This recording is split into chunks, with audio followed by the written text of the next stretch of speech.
Hey, what's up, guys? My name is Randy Vigiani. I have a show called Randy's World. I'm an entrepreneur. I have a rental car business with 45 cars, an Airbnb business with 4 homes, and I have a coaching business where I do spiritual coaching and coaching for entrepreneurs. I teach them how to grow their Turo fleets. I'm going to talk about self-love today on my way to take my car to go get a emissions test and some new license plates for it because the front one fell off. But I really want to talk to you guys about self-love today. In my spiritual coaching, one of the first questions that I ask is, how much do you love yourself on a scale of 1 to 10? And I get answers like 6, maybe even an 8 if it's good. But that's not good enough. We want to be at a 9 or a 10, which is where I'm at with my self-love. And why don't we love ourselves? So one of the reasons that people don't love themselves is they haven't touched that core aspect of what a human is made of. And we think we are this body and we're just separate beings here living this life. And we lose our sense of connection with everything else in the world, everything in the universe, source, God, whatever you want to call it. I'm not a religious person, but I do want to talk a little bit about source and God and the core aspect of what you are, what you really are. This aspect, you could call God, awareness, consciousness, source. It kind of needs to be discovered. So you can discover this aspect of who you are through deep meditation and contemplation. You can discover this aspect through certain yogic practices, maybe breath work. You can discover this aspect during a psychedelic journey, maybe some 5-MeO, DMT, maybe some ayahuasca, maybe some LSD, maybe even some mushrooms. Maybe those are shortcuts. I don't necessarily recommend that for everyone, especially not with a guided help. I sometimes guide people on psychedelic journeys for their first trip or for advanced spiritual practice. And so this core aspect of who you are and what you are is that, the biggest God view that I can possibly conceive of is that God is all there is.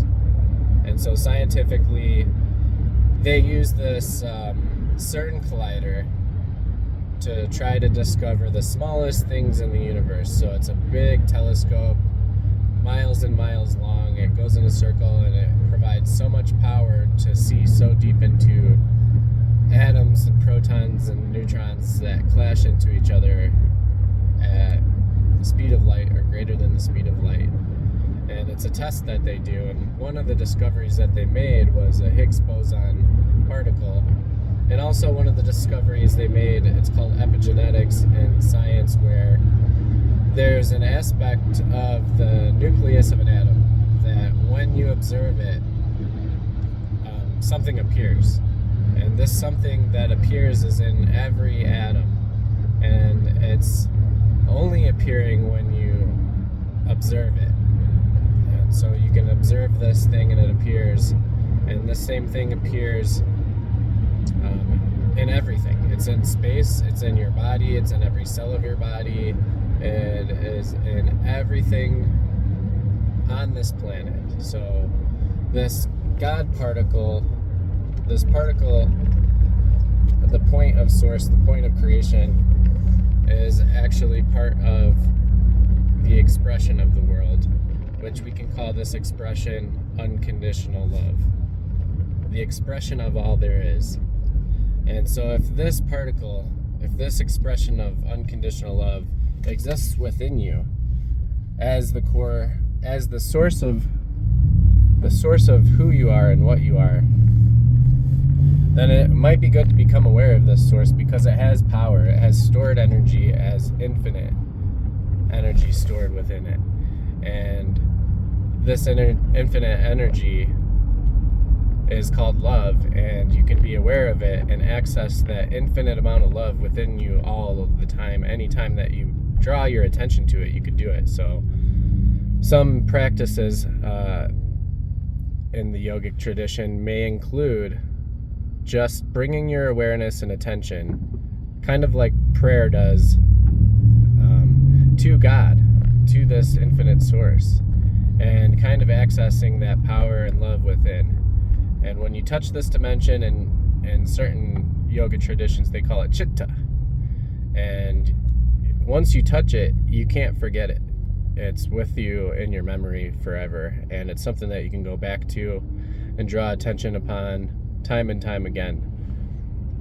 So this expression of unconditional love is an expression, to me, that's God's expression, unconditional love, because it's unbiased and it's not subject to resentment and all of these things that the humans have for each other on a regular basis, because we have personalities and things that are out of control happen to us in our lifetimes. And so we want to access this expression of God for ourselves and for others. And what it means to express it with ourselves is to, stop condemning yourself for everything that you believe you're doing wrong. See, we're taught to believe what's right and wrong growing up based on religious teachings that were far removed from, the original teachings of Jesus, in my opinion. And it really messed us up. So we were taught by our parents, by our school systems, by our religions, that it's not okay to do certain things and that you might burn in hell and all of these things that happen to us, and we're taught about consequences and everything. And so we're taught to believe in right or wrong. We're taught to eat from the tree of knowledge of good and evil, and condemning ourselves for our mistakes is one way that we're not loving ourselves fully and completely. It's okay to learn from your mistakes out of love and start doing things differently to where we lead a more enjoyable life. That's okay.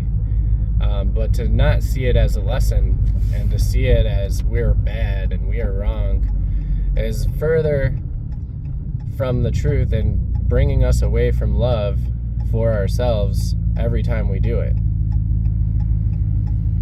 And so we need to break our belief systems, unlearn everything we've learned in our lives, and learn that you can do no wrong. And you always want to act out of love, of course, but when we fall out of alignment, and it happens because things can throw us off, things we are just not expecting, and we haven't learned how to react in a way that's less reactive. We want to become less reactive, right? Instead of so reactive, and that takes a little time and space and effort to not be reactive. But we want to forgive ourselves for what we thought we've done wrong, because we can do no wrong. Forgiveness is part of the expression of unconditional love for ourselves. And so I forgive myself for everything I've ever done. And I have no resentment held in my heart for myself. And I think that's important. That's a good step towards self-love, is to forgive yourself for everything that you think you may have done wrong. And even if you've harmed someone, because we've done that, not intentionally, even if it was intentionally, you should still forgive yourself. You were just out of alignment with truth. You were out of alignment with love. And you didn't know now what you knew then. And so you made that mistake. But forgive yourself fully and completely and let it go. And work more towards that path of unconditional love. Now, once you hit this dimension of yourself, where you're able to access this unconditional love within, the universe again is as deep within you, as expansive as the universe within. is within you. It's the same outside of you, like the universe and all the planets. We haven't been able to go as far as the universe goes because it's infinitely expanding outward.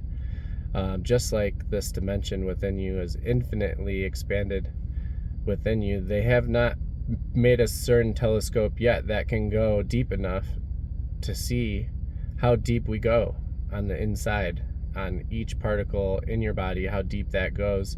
They've only begun to see this Higgs boson particle and this dimension in epigenetics that's linked to the power of belief. And so when you touch that element within yourself, that awareness that draws attention to something that creates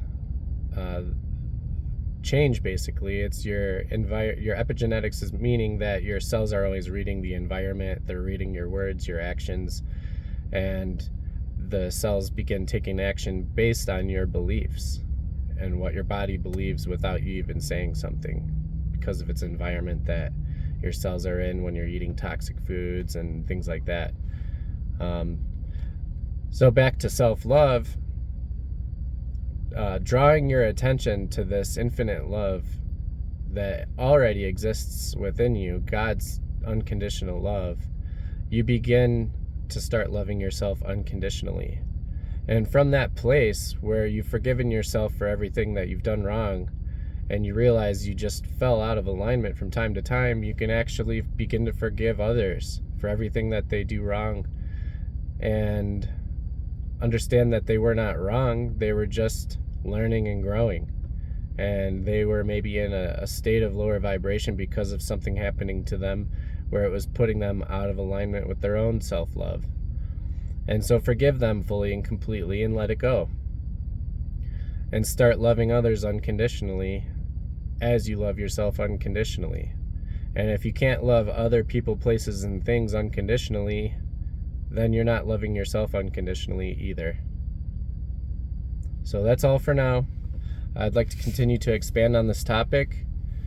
I want to see as many people as I can open their hearts to unconditional love. That is my favorite aspect of life. It has been the most life-changing thing for me to be able to frequently stay in peace, joy, love, passion, excitement. These are the states of being that I like to stay in, and this is one of the ways I do it, just by my awareness of infinite love in my heart, drawing my awareness to it, and being able to see this expression of unconditional love in the trees around me, in the people around me, in the mountains, in the sky, in the water. And it's a practice that I want to go deeper and deeper into. So have a great day, guys.